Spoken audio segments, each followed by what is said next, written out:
रात में आज की कंपनी की 2011 से शुरू हुई एनबीसीसी 22,700 करोड़ के मार्केट कैप है कंपनी का। एनबीसीसी अपने स्पेस की कंस्ट्रक्शन स्पेस की दिग्गज कंपनी है।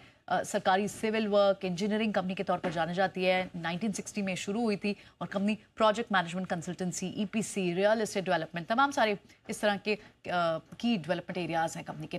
कंपनी की जो मौजूदा ऑर्डर बुक है, आगे की आउटलुक क्या होगी, बातचीत करने के लिए कंपनी के सीएमडी केपी महादेव स्वामी जी हमारे साथ बने हुए हैं।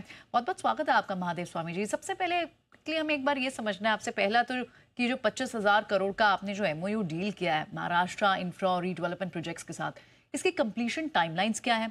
कितना इंक्रीमेंटल रेवेन्यू आपको लगता है टॉप लाइन में, बॉटम लाइन में ये ऐड कर पाएगा, और थोड़ी सी मार्जिन में आपके क्या एक्सपेंशन हो पाएगा इस पर्टिकुलर प्रोजेक्ट से, ये सब बताएं। ये महाप्रीत का जो रिसेंट मेमोई साइन किया, इसमें थाने में क्लस्टर डेवलपमेंट करना, वो 17,000 करोड़ का काम है। एंड 1,000 करोड़ का डेटा सेंटर बनाना, और उसका अलावा 3,000 करोड़ का प्रधानमंत्री आवास योजना, 4,000 करोड़ का रीडेवलपमेंट है। ये सारे project actually basically redevelopment projects है। रीडेवलपमेंट प्रोजेक्ट्स में हम पैसा भी जनरेट करना पड़ेगा। It is a self sustainable mode. Otherwise हम आपका आपने एक क्वेश्चन पूछा था कब से इसका टर्नओवर आना चालू होगा। पीएमसी प्रोजेक्ट होगा तो इसी साल में आ सकता था। सबसे पहले इसमें हम एक अप्रूवल लेना पड़ता है, स्टैट्यूटरी अप्रूवल, एनवायरमेंटल क्लियरेंस, ये it will require at least 6 months time. उसका बाद में होपफुली हम ये टारगेट करके रखा हुआ है इसी साल से 25 से 20 से एटलीस्ट इसका टर्नओवर आने का चालू हो जाए। अच्छा, ठीक है, ऑल राइट। महादेव जी, एक और चीज़ हमने देखा कि आपके पास इनफैक्ट Q3 तक एक बड़ी ऑर्डर बुक थी 15,599 करोड़ की लगभग, लेकिन ऑल पुट टुगेदर अगर आप पूरे FY25 के लिए बताएं, वहां पर आपके लिए साल कैसा रहा, किस तरह की ऑर्डर बुक थी, आगे विजिबिलिटी क्या दिखती है? मार्च हमारा लास्ट ईयर टर्नओवर अचीव किया था 10,400 करोड़ रुपए कंसोलिडेटेड लेवल पे। सो इस ईयर हमारा टारगेट है 12,000 एमओयू में हमको 12,700 से 700 करोड़ करना। वेरएस हम 12,000 को क्रॉस करके अराउंड 12,200 300 में हम कंप्लीट करेंगे।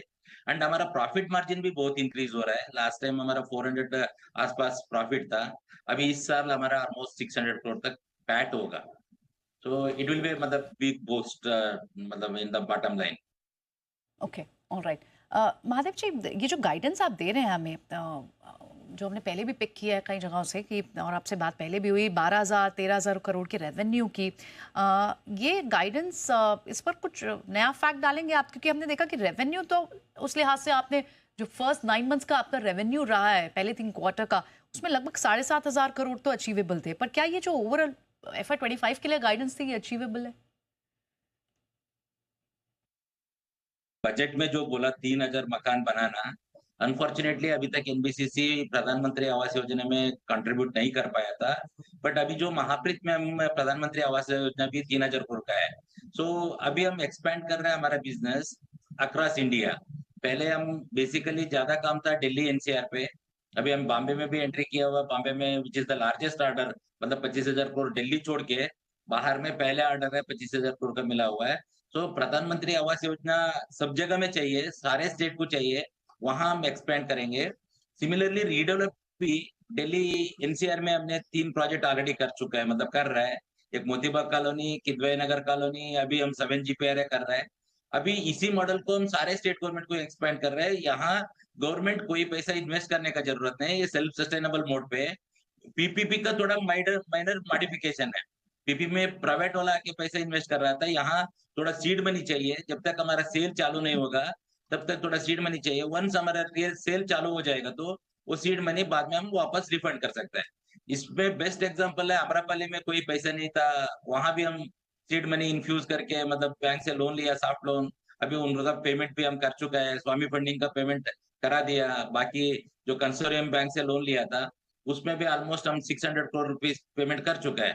तो इसीलिए थोड़ा सीड मनी चाहिए होगा स्टार्टिंग में प्रोजेक्ट करने के लिए। वंस प्रोजेक्ट टेक ऑफ हो गया, सेल लॉन्च कर देगा तो मनी आ जाएगा। इसका वजह से ऑलमोस्ट 50 to 60% प्रॉफिट जो जो पीपीपी मॉडल वाला लेता था वो प्रॉफिट जो ओनर है उसी को बच जाएगा।